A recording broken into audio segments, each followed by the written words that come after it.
Baik, Assalamualaikum warahmatullahi wabarakatuh. Izin memperkenalkan diri, nama saya Halisa Putri Felicia Pratiwi dengan NIM 2511113200014 dari Fakultas Kedokteran Gigi Universitas Lampung Mangkurat Angkatan 2025. Halo semuanya, selamat datang di video anatomi reproduksi feminina.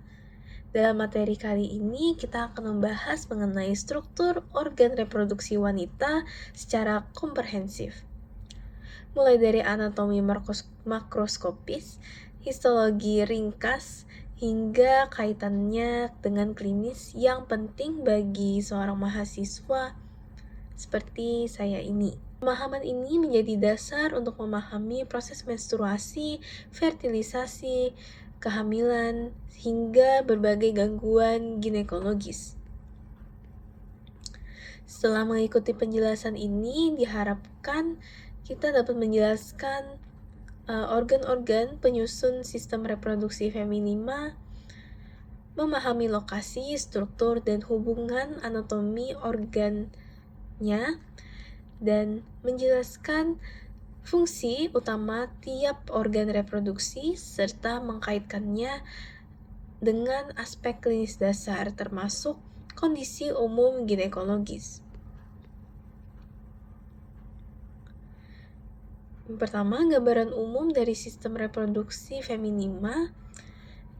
Sistem reproduksi feminina itu sendiri terdiri dari organ internal dan juga eksternal. Di organ internal itu meliputi ovarium, tuba uterina, uterus, dan vagina. Sementara organ eksternal disebut sebagai vulva yang mencakup labia, klitoris, vestibulum, dan struktur pendukung lainnya.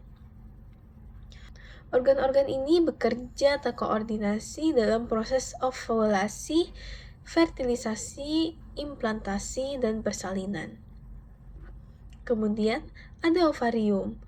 Ovarium adalah sepasang organ yang berbentuk oval. Dia terletak di fossa ovarica di rongga pelvis, yang berfungsi untuk oogenesis atau memproduksi ovum. Fungsi endokrinnya adalah untuk menghasilkan estrogen dan progeston, dan secara histologis memiliki dua zona penting. Yang pertama adalah korteks dan juga medula. Korteks ini berisi folikel pada berbagai tahap perkembangan seperti primordial, primer, sekunder, hingga folikel graft. Medula ini berisi jaringan ikat dan pembuluh darah. Ovarium ditopang oleh beberapa ligamen. Yang pertama, ligamentum ovari proprium, ligamentum suspensorium ovari, dan juga mesovarium. Dalam aspek klinis pentingnya, kista ovarium, sindrom ovarium polikistik atau PCOS, dan torsio ovarium. Selanjutnya ada tuba uterina atau oviduk atau ovarian tube. Tuba uterina adalah jalur utama pertemuan sperma dan ovum. Dia memiliki 4 bagian. Yang pertama, infundibulum dengan fimbriae, ampula yang merupakan tempat tersering terjadinya fertilisasi, isthmus, dan juga pars intermularis. Histologi tuba uterina ini memiliki epitel kolumnar, bersila, dan sel sekretorius yang membantu pergerakan ovum. Dalam aspek klinis, kehamilan etopik paling sering terjadi di ampula. Infeksi dapat menimbulkan salpingitis yang menyebabkan infertilisasi. Kemudian ada uterus atau rahim. Uterus ini adalah organ muskular yang berfungsi sebagai tempat implantasi perkembangan janin dan kontraksi saat persalinan. Di sini ada beberapa bagiannya, diantaranya ada fundus uteri, corpus uteri, isthmus, dan juga cervix uteri.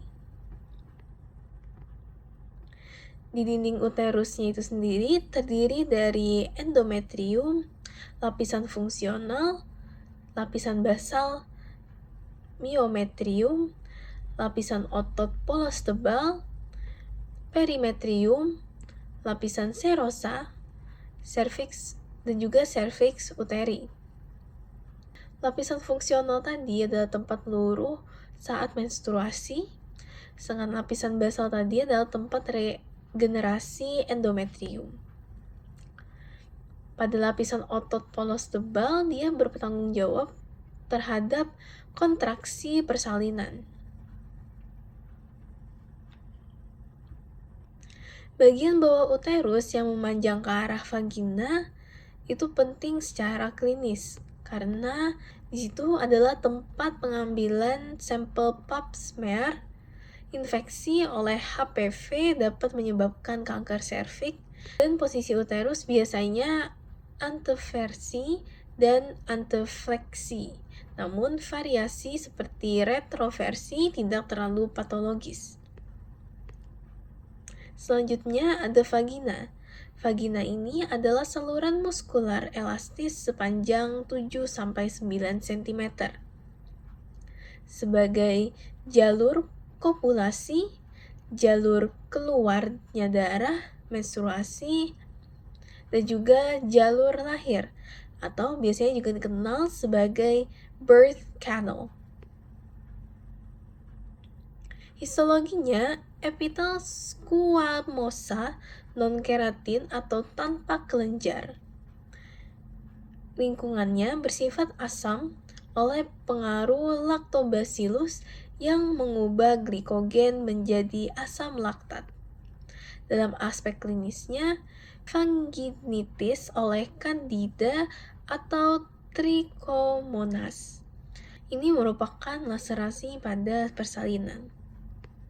Selanjutnya, ada organ genital eksternal.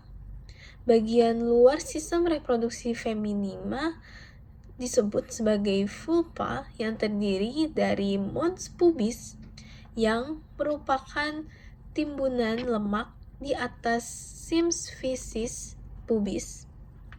Kemudian ada labia majora yang merupakan lipatan kulit besar yang berfungsi untuk melindungi genitalia.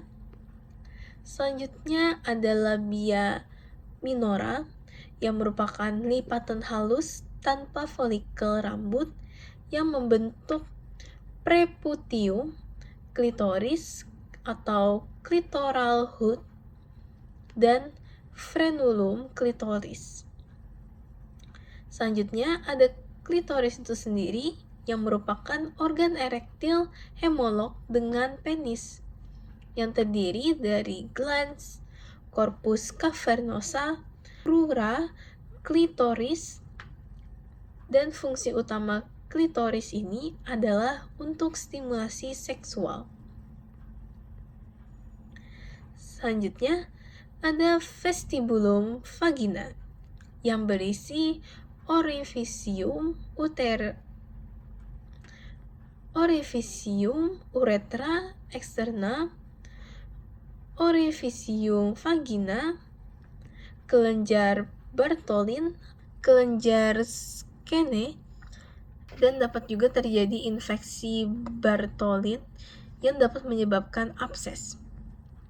Selanjutnya ada kelenjar reproduksi pendukung, yaitu yang pertama ada kelenjar Bartholin yang menghasilkan sekret mukoid untuk lubrikasi.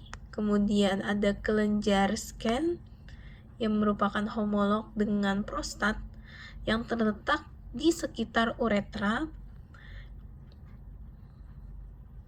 Kemudian ada juga glandula mamae atau payudara yang merupakan sebenarnya bukan organ genital langsung, dan kelenjar ini berada dalam sistem reproduksi karena perannya dalam laktasi. Dan struktur payudara itu sendiri ada lobus, ada lobulus, ada juga alveoli, ductus lactiferus yang menuju papilla mamae, areola yang mengandung kelenjar Montgomery, dan pada aspek klinisnya dia dapat terjadi mastitis, tumor payudara, dan kanker payudara. Selanjutnya, saya akan menjelaskan tentang siklus reproduksi. Siklus reproduksi wanita ini dikontrol oleh hormon-hormon ovarium dan hipofisis. Yang pertama ada fase ovarium, yang diawali oleh fase folikuler yang terjadi pertumbuhan folikel dan dominasi estrogen. Kemudian ada ovulasi yang meningkatkan LH, ada fase luteal yang mensekresikan progesteron dari korpus luteum, dan selanjutnya juga ada fase endometrium yang terjadi menstruasi, proliferasi, sekretori, dan siklus ini itu penting untuk persiapan implantasi embrio. Dan selanjutnya, aplikasi klinis anatomi.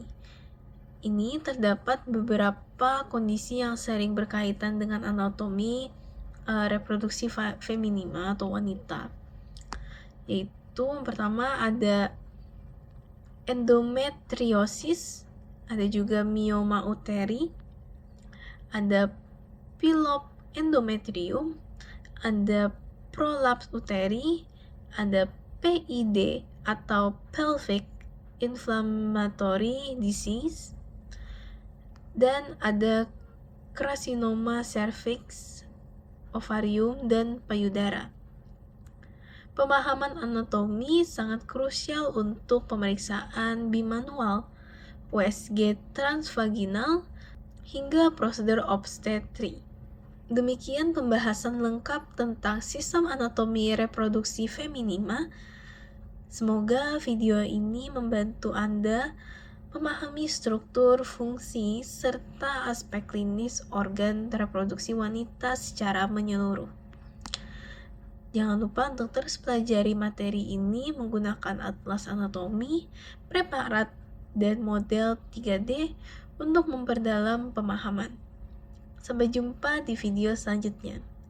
Akhir kata, saya ucapkan wassalamualaikum warahmatullahi wabarakatuh. Sampai jumpa semuanya.